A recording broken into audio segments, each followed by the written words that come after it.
s'interroger soi-même, en utilisant ses propres outils, procure la compréhension, la libération, et une nouvelle manière de vivre dans un monde qui devient, lui aussi, nouveau. Ce qui pourra sembler un éloignement sera, en réalité, la perméabilisation de l'être dans les espaces et les relations. Le pouvoir, bien compris et respectueux, empêche l'être de se manifester en désaccord avec le moment de chacun. L'être participe aux histoires, sans y être impliqué. Il projette des lumières indélébiles, qui renforcent l'éveil de l'innocence dans un sommeil encore ajusté.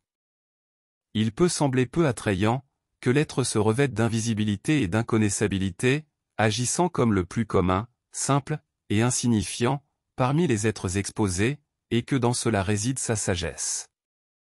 Cette mécanique est naturelle, à l'être qui a tout compris, et qui agit efficacement dans cet univers fascinant, berceau de la formation d'une chaîne d'êtres éveillés.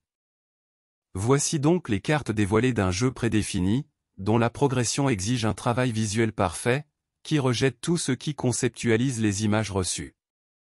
Cette vision parfaite, fait partie de la nature de l'être, et est momentanément mise de côté, en raison de la nécessité d'adaptation dans les mondes où l'être transite. Les éléments de fixation exercent sur l'être une influence graduelle et proportionnelle à la manière dont l'être est équipé. Révéler, découvrir et éveiller sont les impulsions que la vision parfaite utilise pour provoquer la rupture des enveloppes qui la recouvrent. C'est à partir de la vision elle-même et de l'être lui-même que naît l'impulsion de rendre l'être conscient qu'il peut se déplacer à travers les mondes sans perdre la conscience de son origine, tout en agissant en harmonie avec elle.